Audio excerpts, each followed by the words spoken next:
Ever since Tesla hit its main trendline resistance back in late December, it's been dropping off a cliff. And earnings didn't help matters either.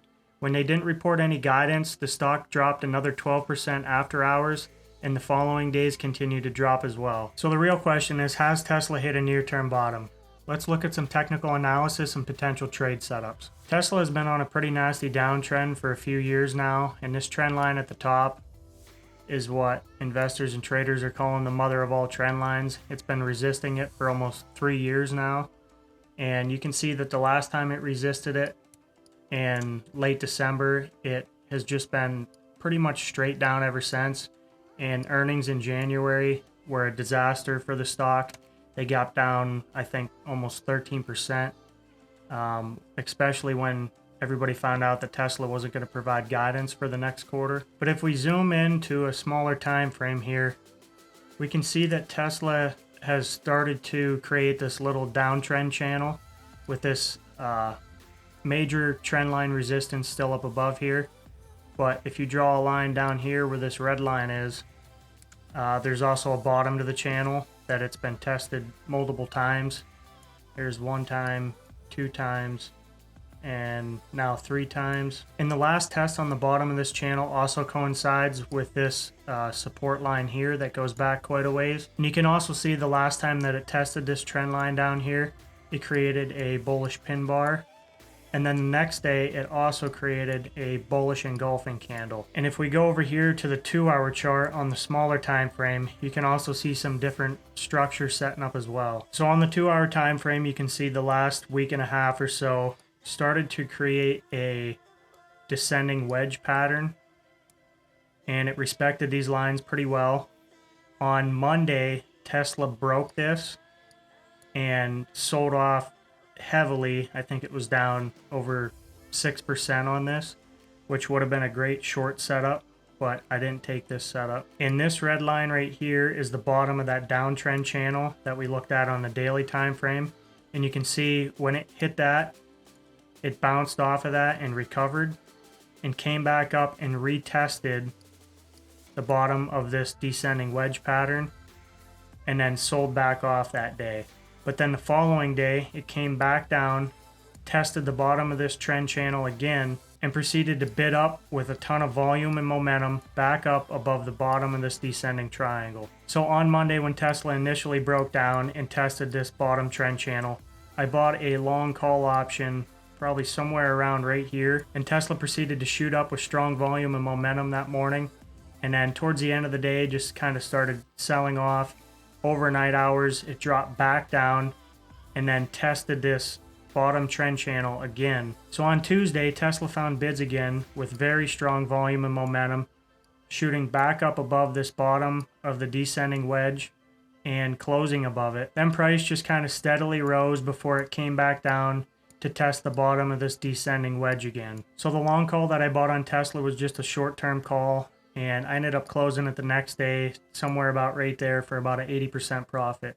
So that was a nice little one-day trade on Tesla. But today, which is Wednesday, price came back down and tested the bottom of this wedge again, which has proved to be very strong support multiple times.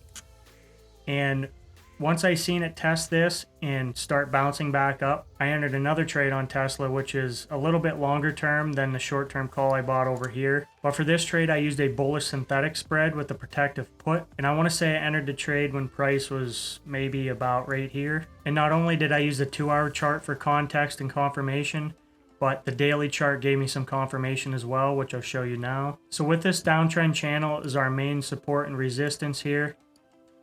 This would have been confirmation enough for me to enter this trade with 1 test, 2 tests, and 3 tests here, and it also coinciding with this support line. But a couple other pieces are this bullish pin bar here, and the next day getting this bullish engulfing. And just to get a little bit more context to it, we can look at the stochastics down here, which are reversing from a heavily oversold region.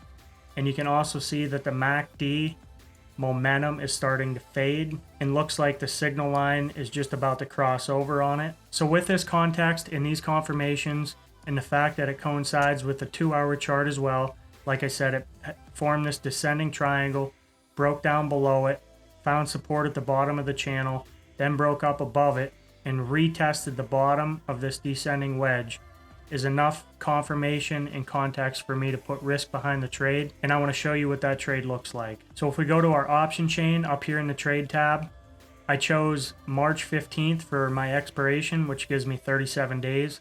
This is a kind of a sweet spot time frame that I like to use for this strategy, anywhere between 30 to 60 to 90 days, depending on my time frame. And how I typically enter this strategy is I'll start with buying a call right at the money, hold the control key in, sell a put right below that, right at the money, and then I buy a put right below the sold put.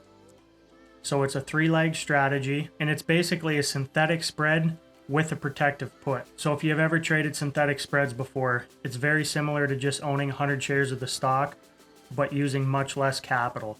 And when I add this protective put to it, it just caps my downside risk. So if the stock were to have another gap down event or some disastrous news event, it caps my downside and I have a max loss. So now that we have our 3 legs selected, we want to go ahead and analyze it, make sure the risk reward looks right, and we want to decide where our stop loss is going to be and where our profit target's going to be. So I'm going to right click on the strategy down here in the order window, and I'm going to click analyze trade, and I'm going to scroll down and make sure that I don't have any other strategies selected. I just want to see the one that we just built. Now these numbers are going to be a little bit different from my trade because price has changed since I entered it this morning. But basically we want to use this P&L chart to predict what our profit is going to be at our take profit target and what our stop loss amount is going to be at our stop loss point. So if we go back to the charts, let's see if we can decide where we're going to take our stop loss and where we're going to take our profit. So for me, the way I structured this trade earlier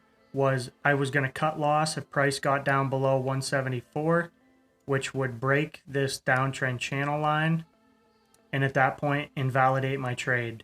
And my take profit level was going to be once price got back up to right before it gapped down, somewhere in this range between 207 and 210 is the first place I'm going to be looking to take profit. So now if we go back to the Analyze tab, we can play around here and see what our P&L is going to be at either take profit or stop loss. And just so you know, in case you're not aware, this top line here is your P&L at the current set date and volatility settings. And then this bottom line here is your P&L at expiration. So as time goes on, this upper line is going to slowly move towards this bottom line.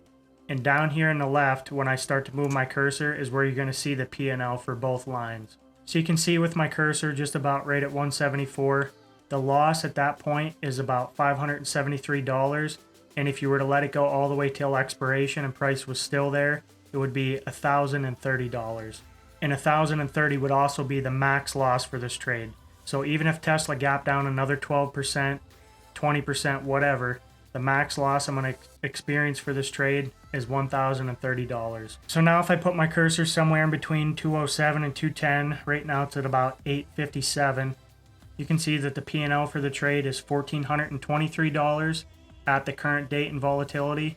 And if you were to let it go till expiration, you would win $993. So now we want to check our risk to reward on the trade. So I'm going to write down them numbers. We got $1,423 potential profits and a $580 potential loss at my stop loss point. And if we divide them out, I get a risk to reward of 1 to 2.45.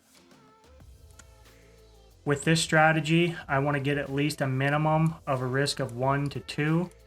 So I'm risking 1 to make 2. And you can see that this trade exceeds them criteria by a good margin. And so far it's looking good. Now, even though my plan is to cut loss at 174, which is about $580 loss, I do keep in mind the max loss of the trade, just in case this were to gap down overnight and there's nothing you can do about it besides close the trade the next day for the max loss. So normally I would enter maybe 2 of these, and that would give me a max loss of just over $2,000. But when I entered this trade, I entered just 1 of them. And that's because I'm just being a little extra cautious right now with the market being so overstretched. I just feel like it's due for a pullback at any moment. And I don't want to be caught with a bunch of bullish trades buying right at the top of the market. Now I know Tesla isn't at the top, it's been lagging, and I'm hoping that maybe because of that reason it won't be so correlated to the rest of the Qs, but we'll see how it plays out. Now, one of the nice things that I like about this strategy so much is it doesn't get hit with theta decay or volatility as hard as a straight call would, because not only are you buying a call at the money, but you're also selling a put at the money, and them two kind of work inverse of one another. But you still have another bought option here, which doesn't cancel it out completely, but it's definitely better than if you were to just buy a straight call. Another thing I like about the strategy is it only costs $863 to enter, so it doesn't really cost that much to have huge potential upside. Another great thing about this is there's no upside cap to this strategy. Your upside profit potential is infinite. The P&L chart just keeps going up. And another great thing about this trade is there's no upside cap to it. Your P&L is infinite. So if the stock just keeps going, you're going to keep making more money. If you want to bump your stop loss up and try to squeeze extra profits out of it, if the stock's really taking off, you can. I tend to just take profits on the first sign of weakness because I've given back profits one too many times. And if you look down to the bottom left at my P&L as I move my cursor up, you can see that the upside potential is pretty crazy. You know, if this stock were to rip and take off, there is a ton of upside potential to be made on this strategy. So I just want to show you this trade, my broker. I use Robinhood to execute it. And like I said, the numbers are a little bit different because I entered this earlier in the day. But you can see I picked the 315 expiration. It costed me about $900 to enter it when I did. My break-even price on the trade would be $193. I only entered one contract, open today, and the trade's already up $160. So that's what I got for Tesla. I just wanted to share my thoughts on the technical analysis and the trade setup that I seen.